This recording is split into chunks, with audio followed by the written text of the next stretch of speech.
Na aula de História de hoje, vamos estudar o capítulo 1, História e o Tempo, do livro do sexto ano. Esse capítulo, ele vai iniciar mostrando essa imagem aí, que é uma imagem dos jogadores da seleção brasileira comemorando um gol que ocorreu, na Copa da Rússia em 2018. Eu quero que vocês observem essa imagem e reflitam, sobre a questão do tempo. No livro de vocês também vem alguns questionamentos, que diz assim: Copa do Mundo, você está na torcida e o seu time está ganhando. O relógio informa que falta 5 minutos para acabar o jogo. Como será que você vai se sentir durante esses 5 minutos finais? Então, o modo, a sua reação, ela vai mudar muito de acordo com o time que você está torcendo, se ele está ganhando ou perdendo. Então, agora imagine o contrário, o seu time está perdendo. O que esses 5 minutos vão significar para você? Então, se o seu time está ganhando, você fica ansioso para que o jogo termine logo. E agora, já se seu time está perdendo, o que você mais quer é que esses 5 minutos se transformem em 1 hora para que seu time vire o jogo, para que ele faça um gol, 2 gols e que ganhe esse jogo. Então, a situação, ela vai depender muito do que você está sentindo. Então, o que é, o tempo para você? Qual é a importância do relógio na sua vida? Você tem o hábito de consultar o calendário? Então, é isso, que eu acabei de falar. O tempo, ele vai mudar muito, Então, o tempo em si, ele não muda, O que muda é o que você está sentindo ali naquele momento. Você quer que algo aconteça logo, então parece, que o tempo começa a passar mais devagar.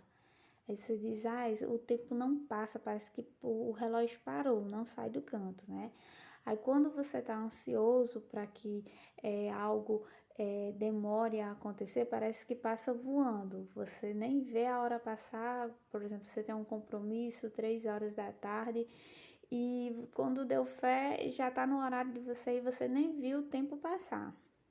Eu quero que vocês observem essas imagens aí e respondam, os questionamentos. Então, o mundo em que vivemos hoje é muito diferente daquele em que viveram nossos bisavós? Quero que vocês observem as imagens, e reflitam. Então, os tempos de hoje é igual ao dos nossos bisavós? Não, Não é. Porque, por exemplo, no tempos dos nossos bisavós, as vestes deles eram diferentes das vestes que a gente veste hoje. Isso é um exemplo.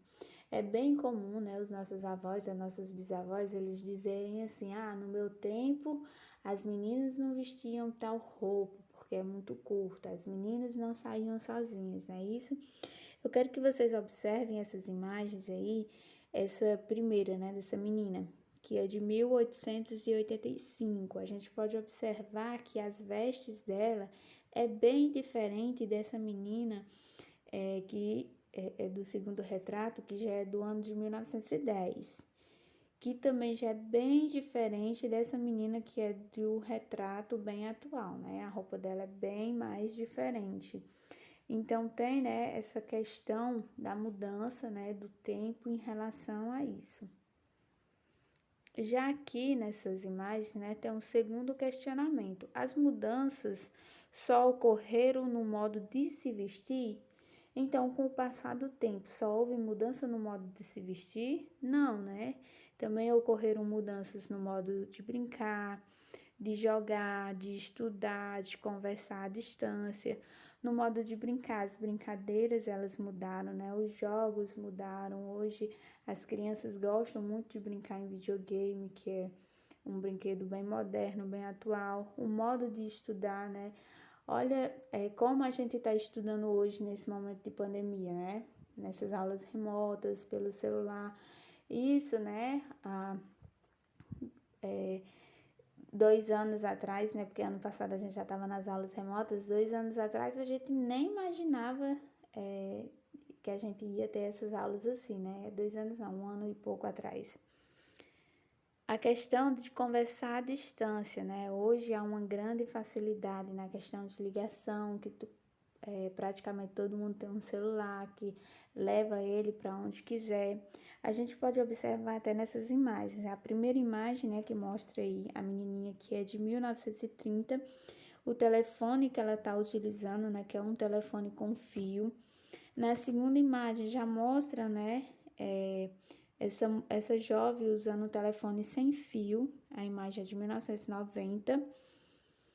E essa foto bem atual, né, que mostra a criança conversando com o pai dela, utilizando, né, um tablet numa videochamada, que já é o que a gente utiliza hoje. Então, a gente pode ver, né, que ocorreram essas mudanças, principalmente também na parte, né, da tecnologia.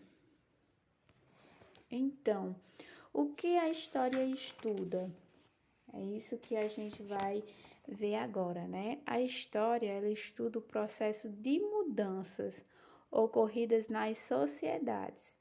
Inclui-se as mudanças no campo da comunicação, da moda, da alimentação, da construção de moradias, do lazer, entre outras coisas. Então, a história, né, ela vai estudar as mudanças que ocorreram em tudo isso. A história também ela vai estudar as permanências, ou seja, aquilo que mesmo com o passar dos anos não mudou ou mudou pouco. Então, que permanências são essas, né? Que não mudou nada ou se mudou, mudou pouco. Exemplo dessas permanências são as construções, né? Que tem várias delas, né, em algumas cidades brasileiras. Exemplos de cidades é Ouro Preto, São Luís, Olinda. Então a gente vai ver, né, agora, ó, essa imagem, ela vai mostrar exemplos de histórias permanentes que são justamente essas construções, né, que são construções antigas, que guardam muitas histórias e elas são tombadas como patrimônio cultural.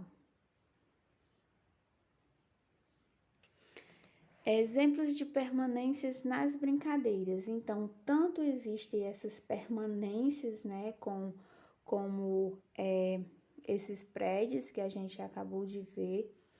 Também tem as permanências nas brincadeiras. E que brincadeiras são essas, né?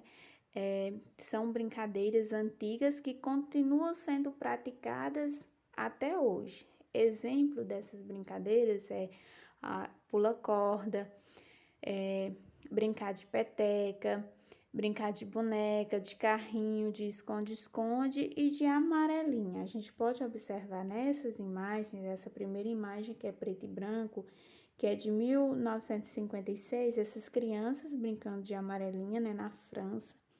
Já nessa segunda imagem, é bem recente, ela é de 2016, uma criança brincando nos Estados Unidos de amarelinha. A gente sabe, né, que aqui no Brasil a gente também gosta muito de brincar de amarelinha. Quem não brinca mais já faz muito tempo, mas alguma vez quando foi criança, né, brincou de amarelinha. É uma brincadeira que é uma brincadeira permanente, né, que vem de longos anos. A história, ela estuda as mudanças e também as permanências, como a gente acabou de ver, né? Ela procura perceber o modo como as pessoas viviam no tempo antigo e como vivem hoje, bem como a relação entre aqueles tempos e os tempos de hoje. Então, a história ela estuda, né, o passado para tentar compreender o presente. Então, é por isso, né, que se diz, né, que a história ela estuda os seres humanos no tempo. Então, a gente vai ver agora a questão do tempo, né, como que é analisado, né, como é visto o tempo. Então, para os seres humanos, pode-se situar os acontecimentos no tempo. eles criaram diferentes calendários, isto é, diferentes modos de contar e dividir o tempo. Então, o tempo ele é contado e dividido, e para facilitar esse estudo do tempo, né, foi criados principalmente os calendários.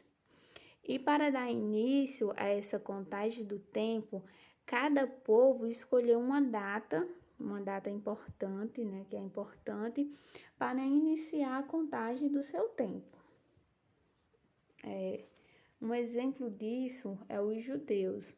Os judeus, na sua contagem do tempo, né, ele começou a contar com a criação do mundo, que para eles se deu no ano de 3.760 antes do nascimento de Cristo. Então, os judeus, a contagem do tempo dos judeus é nesse período, né? Antes do nascimento de Cristo, que é de 3.760. Nessa imagem a gente pode ver uma menina, né, estudando o tarô, aliás, o Torá, que é o livro sagrado dos judeus. Nessa segunda imagem, o tempo, né, para os muçulmanos, ele é contado a partir da ida do fundador da sua religião, que é Maomé, da cidade de Meca para Medina, né, que é essa saída de Maomé de Meca para Medina. E esse fato, ele ocorreu no ano de 622 depois de Cristo. Então, a contagem do tempo para os muçulmanos, ela começa depois do nascimento de Cristo, né, em 622. Nessa imagem, a gente vê a menina lendo o Alcorão, o Corão, que é o livro sagrado dos muçulmanos. E aqui temos uma criança, né, rezando. Ele é um católico, e já para os cristãos, por sua vez, a escolha do tempo deles, né, é a partir do nascimento de Cristo. Então, essa contagem, ela se dá início a partir do nascimento de Cristo para os cristãos. E como é o calendário cristão, né? A gente vai ver agora.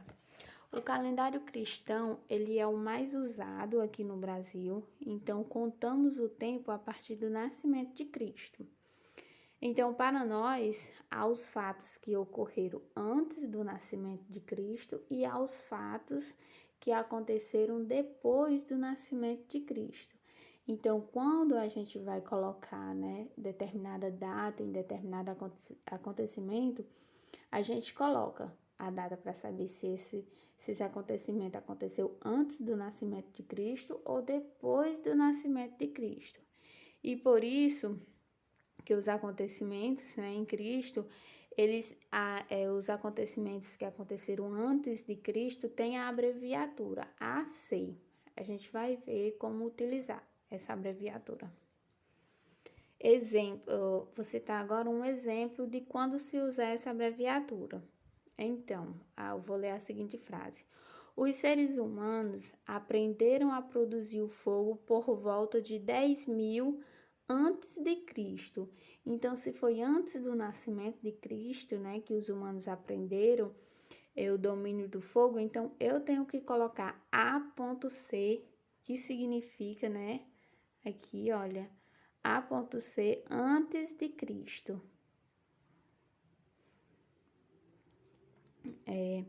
Já ao escrever fatos ocorridos depois de Cristo, não é necessário colocar a abreviatura. Então, se o fato aconteceu depois do nascimento de Cristo, não precisa colocar a abreviatura, porque então a gente já vai subentender, né, que foi depois do nascimento de Cristo. Um exemplo. Já a penicilina foi descoberta em 1928. Então, se não tem o AC, que foi antes de Cristo, a gente já entende, né, que foi um acontecimento depois do nascimento de Cristo. O nosso calendário, ele divide o tempo em dias, mês, ano, década, que é 10 anos, século, que são 100 anos, e milênio, que são 1000 anos. Os séculos são geralmente escritos em algarismos romanos. O século I, temos o século III aqui, o século XX e assim por diante. Regras básicas para saber a que século pertence determinado ano. Então, para a gente compreender, né, a gente está lendo um texto e tem lá um exemplo, né, 1200 anos. Como é que a gente vai saber qual é o século, né, que pertence a esse ano? Então, quando o ano ele termina em 00, é só eliminá-los. A gente elimina esses zeros, né? E o que sobrar indica o século. Um exemplo, 1200, aqui o ano 1200. O que é que a gente faz? Para saber qual é o século, a gente vai eliminar esses dois zeros aqui. Qual é o número que está sobrando? O número 12. Então, do ano 1200, o século dele é o século 12. Já aqui, no ano, né, de 1900, a gente elimina os dois zeros, né? Qual é o número que vai ficar? 19. Então, do ano de 1900 pertence ao século 19. Segundo exemplo, quando o ano não terminar em 00, terminar em outro número, o que é que a gente faz? É só eliminar os dois últimos algarismos e somar um ao número que sobrou e você terá o século. Então, como é que a gente faz? A gente vai eliminar os dois últimos números, igual fez no primeiro exemplo. Aqui a gente tem 1995. O que é que a gente faz?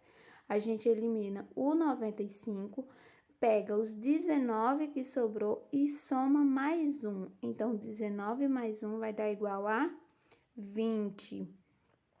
Então, o ano de 1995 pertence ao século 20. Aqui a gente tem um exemplo de linha do tempo que a gente utiliza, né? Nos anos para ter uma compreensão, né? Para poder, né, saber a questão de quando utilizar antes de Cristo e depois de Cristo. Então, a gente pode observar aí que tem o ano de 3500 antes de Cristo. E nesse ano, né, houve a invenção da escrita, grande descoberta. Já aí a gente tem o ano de 753 antes de Cristo, que foi a fundação de Roma. Então a gente pode perceber que antes de Cristo, né, vem do maior para o menor. Depois do nascimento de Cristo, a gente vê que é do menor para o maior, não é isso? Que a gente teve em 476 a queda do Império Romano. E em 1500 teve a invenção do relógio de bolso.